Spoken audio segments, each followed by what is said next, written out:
On August 14, 2024, the Russian Telegram channel War WebM reported that the Russian Army had captured its first US-made M1126 Stryker armored personnel carrier. This event occurred in the Kursk region, where the Stryker, which was part of the 82nd Air Assault Brigade of the Ukrainian Armed Forces, was ambushed.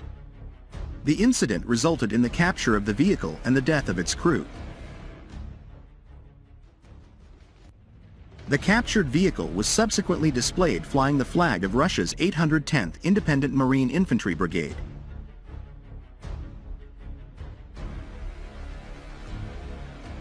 The use of Strykers by Ukrainian forces, supplied through military aid packages from the United States and other NATO allies, has demonstrated the vehicle's utility in rapid offensive operations. The Strykers provided mobility and protection for Ukrainian infantry as they moved through areas with limited Russian defenses. This advance required Russia to redeploy resources from other regions to respond to the Ukrainian offensive, particularly impacting its operations in areas like Donetsk.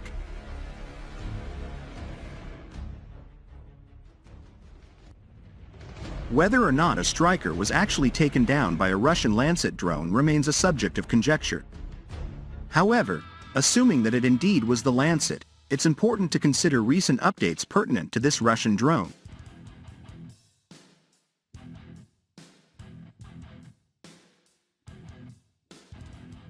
We've reported in the past that the Russian military is harnessing the power of state-of-the-art Lancet kamikaze drones. These drones come equipped with an auxiliary camera unit and dual tandem warheads boasting the power to perforate overhead shields and explosive reactive armor, ERA. Modern Lancets are also renowned for their autonomous flight feature and their aptitude for automatic target recognition.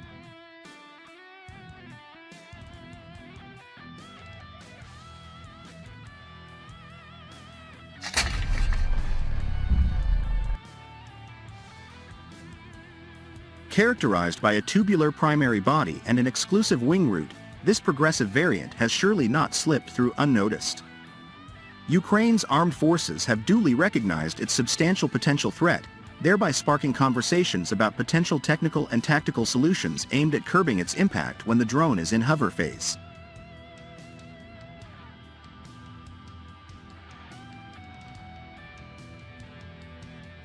In recent times, we've heard whispers of upgraded versions of the Lancet, featuring improved engines, warheads, and ranges, as well as tracking and optical technologies.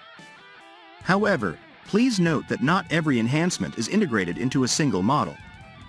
Instead, it seems these advancements are scattered across numerous variations and production batches.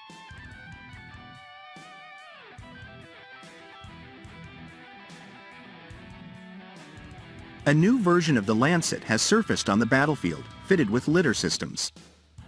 This enables the drone to detonate and engage targets as it approaches them, with its cumulative jet eventually breaching the target's armor. This certainly compromises the utility of meshes and grids. In addition, the newest Lancets now feature automatic target recognition, which is made feasible by neural networks, reported the Russian Telegram channel, UAV_tech.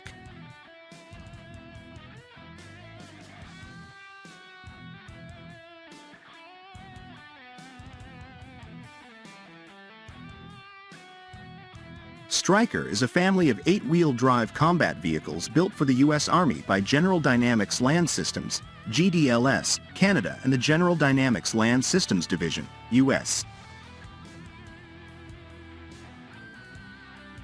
Stryker is available in 10 variants, including an infantry carrier vehicle, a commander's vehicle, a medical evacuation vehicle, a fire support vehicle, an engineer squad vehicle, an anti-tank guided missile carrier, a mortar carrier, a reconnaissance vehicle, a mobile gun system and nuclear, biological and chemical reconnaissance vehicle.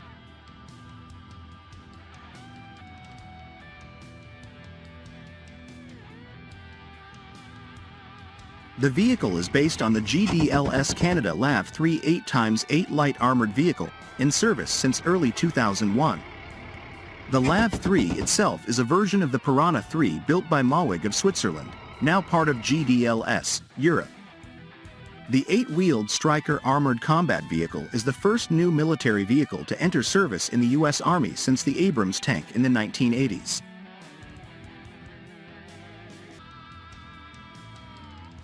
Fabrication and final assembly of the vehicles were shared among plants at Anniston in Alabama, Lima in Ohio, and London in Ontario. The vehicles were upgraded with a double V-hull to provide soldiers with additional protection against mines and improvised explosive devices.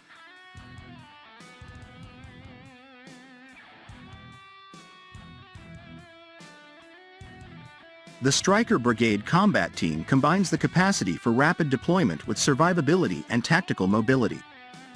The Stryker Armored Combat Vehicle enables the team to maneuver in close and urban terrain, provide protection in open terrain, and transport infantry quickly to critical battlefield positions.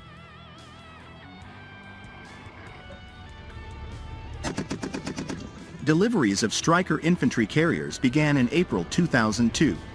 Initial operational tests and evaluation began in May 2003 with the Arrowhead Lightning II exercise. Since 2003, the vehicles underwent more than 6 million miles in service through 2 operational Iraqi Freedom rotations, demonstrating a combined fleet operational readiness rate of 96%.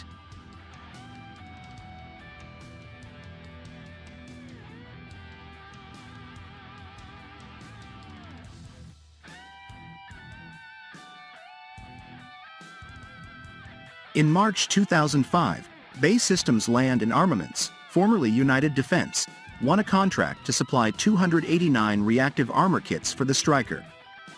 In July 2010, GDLS received a $30 million contract from the U.S. Army to create a dual V-shaped hull for the Stryker, which was completed by February 2012.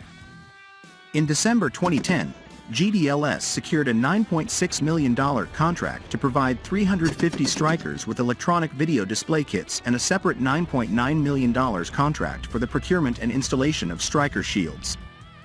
In May 2014, GDLS was awarded a $163 million contract to convert 93 flat-bottom Stryker vehicles to the improved DVH design by the U.S. Army. The U.S. Army granted GDLS a $258 million contract modification to upgrade 116 flat-bottom Stryker vehicles to the Stryker A1 configuration in June 2018. The new configuration includes a 450 horsepower engine, 60,000 pounds suspension, and 910 amp alternator and an in-vehicle network. In October 2018, GDLS received a $383 million contract modification to upgrade an additional 173 Stryker vehicles to the A1 configuration.